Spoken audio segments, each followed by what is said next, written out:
Good afternoon, everybody. This is Spencer Donnelly for Woody's Music in Rock Hill, South Carolina. And today I'm going to be showing you guys the Ibanez RG-KP6. Now, I think a lot of our clientele would walk into the store, take one look at this guitar and say, what is this little device that's stuck in the body of my guitar? Why did they cut out a big chunk of wood just to put, some cell phone looking thing in the guitar? Well, it's my aim today to show you guys exactly what this thing can do and why these two products are combined together. So what we're going to do is I'm going to show you guys an overview of the guitar. We're going to go over it just piece by piece and talk about what we're looking at. Then I'm going to show you guys some patches.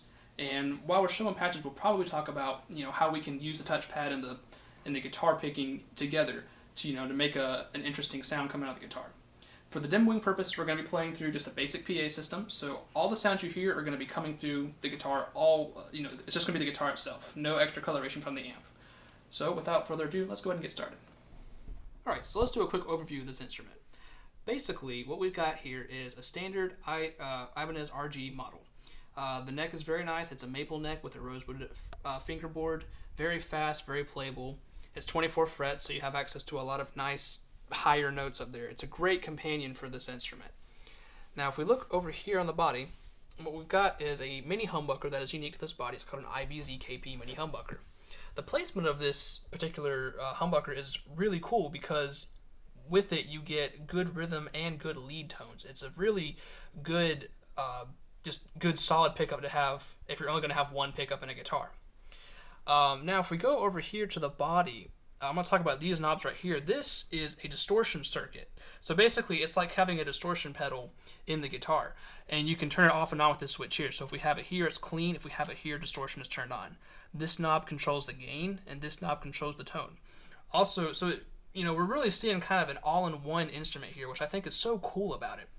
Now, what this knob here does is it's actually a bypass. So if we have it flipped over like this, we're engaging the KAOS pad. So everything that we're sending out of the guitar is also coming through the KAOS pad and going out to the amp. Whereas if we turn it off, then we have bypass, basically. It's just bypassing it completely, and we have a very pure tone coming through. It's also worth noting that if you bypass it, you're going to get a pretty crazy volume boost. So, just to avoid some surprise there. And now this is just the volume knob for the instrument. So now we come to the KAOS pad, the crazy little thing that Ibanez decided to marry to this body. Basically, this is a touchpad effects processor. So what it does is it has a comprehensive library of multiple effects and filters that you can use to color your sounds. So what we'll see when I start, demoing the actual sounds is we've got all sorts of delays, reverbs, phasers, flangers, filters, and even a few odd little synthesizer-y sounds. So to be clear, this is not a synthesizer per se. It is an effects processor, much like a Boss ME80. It's like a multi-effects pedal, except it's in touchpad form. Usually what you'll see with a lot of these effect patches is that the rate will be controlled with your x-axis here, and the y-axis will control the time, or not the time, but like the quality or how many repeats. Like for a delay, we'd see more faster repeats, slow repeats, and then we'd see more repeats, less repeats. And so everything in between there is just different.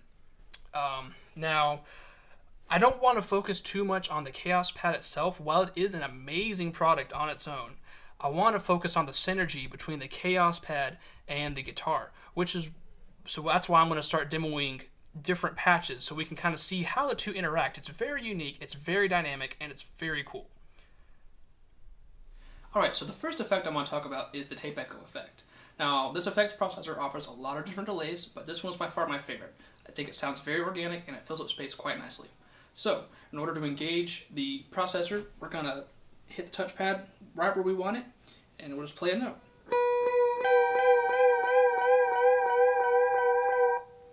Alright, so there's our delay. Now, it might seem a little inconvenient to you that you have to hold your finger down just to keep the delay going. And that's true, especially because there's a danger of you actually shifting your finger a bit and changing the sound so it'll kind of warble up like this.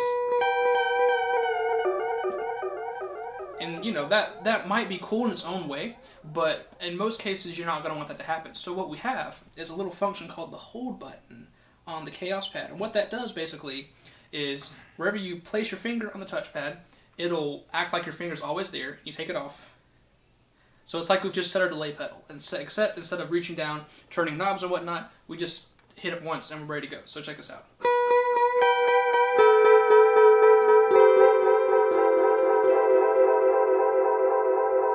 pretty cool.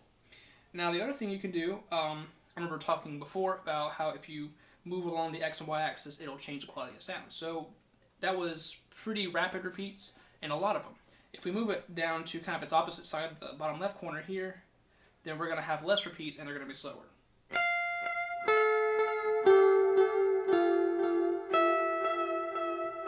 So it's really cool, and like I said, it's so easy to do this on the fly.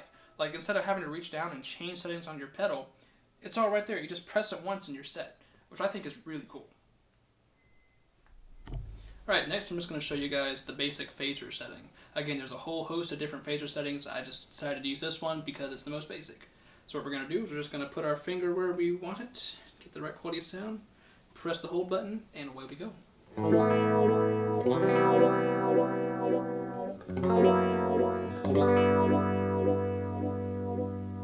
And just a nice basic phaser. It sounds good, it does what it needs to do.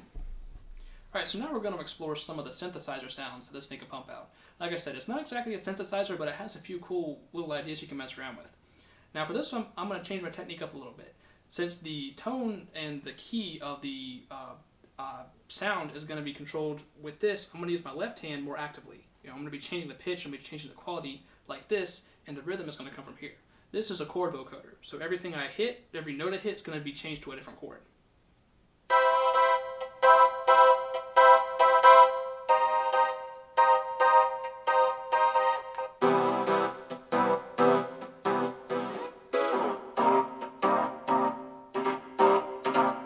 Pretty cool, and it's pretty easy to use too. It's a slight variation of your technique, and thank God for cutaways, because we can kind of slide right in there. The next one's going to be a lo-fi vocoder, so basically same idea. Going to be controlling it like this, and rhythm's going to be here.